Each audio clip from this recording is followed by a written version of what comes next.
अब आते हैं उत्तराखंड में सरकारी भर्तियों के घोटाले पर। मामला जरा पेचीदा है, लेकिन ध्यान से सुनिए। हर दिन नए नए तथ्य सामने आ रहे हैं।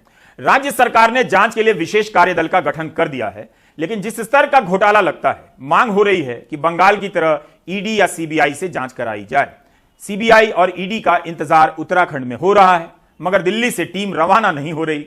इस घोटाले से कोई भी विभाग नहीं बचा है। एक विभाग की भर्तियों में घोटाले की बात सामने आती है तो अगले ही दिन दूसरे विभाग की भर्तियों के घोटाले के राज खुलने लग जाते हैं।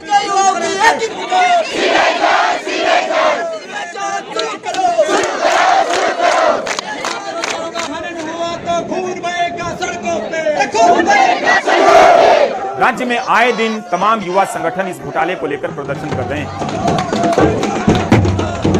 15 जून को राज्य विधानसभा में कांग्रेस विधायक भुवन कापड़ी ने यह मुद्दा उठाया।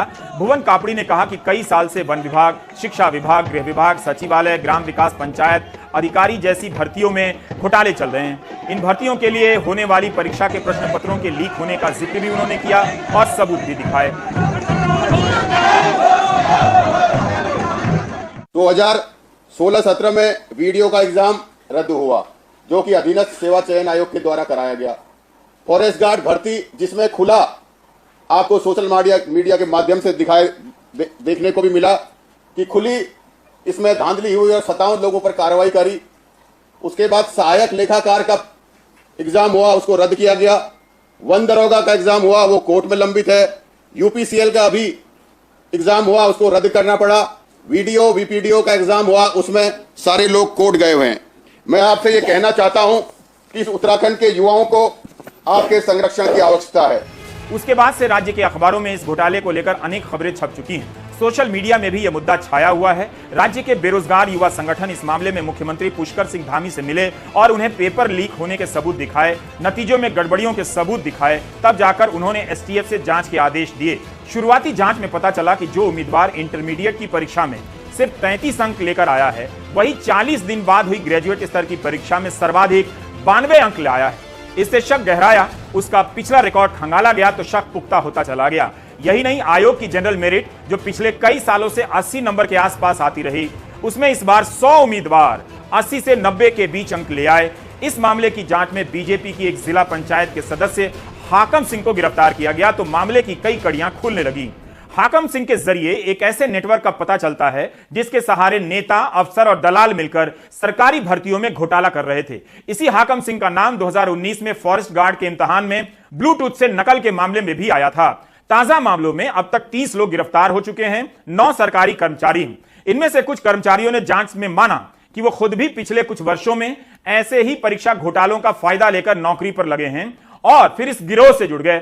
ऐसे में UKSSC की छवि का आलम यह है कि लोगों ने अब इस संस्था को उत्तराखंड सगे संबंधी सिलेक्शन कमीशन कहना शुरू कर दिया है। क्या? सगे संबंधी सिलेक्शन कमीशन। 2016 में उत्तराखंड अधीनस्थ सेवा चयन आयोग की भर्ती से घोटाला खुलकर सामने आता है। तब ग्राम विकास अधिकारी, ग्राम पंचायत अधिकारी की भर्ती की जो परीक्षाएं कराई गई, उसमें 2-2 बार जांच हुई, गड़बड़ी पाई गई, लेकिन कार्रवाई क्यों नहीं हुई? यह तो और भी गंभीर मसला है कि कांग्रेस की सरकार के दौर में घोटाला हुआ और बीजेपी की सरकार में कार्रवाई नहीं हुई। क्या इसलिए नहीं हुई कि इस रास्ते बीजेपी के राज में भी घोटाले को जारी रखना था?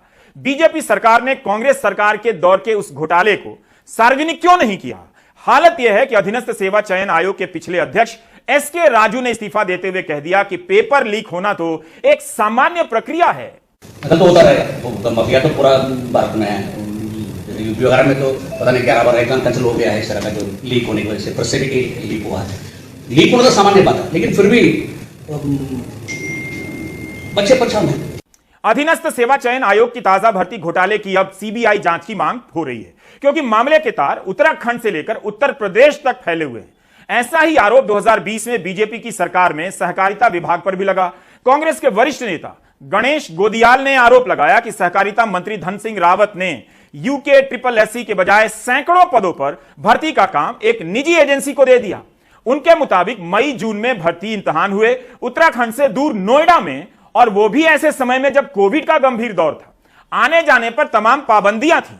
उन भर्तियों पर UKSSC के तत्कालीन अध्यक्ष S राजू ने भी संदेह जताया और कहा कि मेरे कहने के बावजूद FIR दायर नहीं हुई।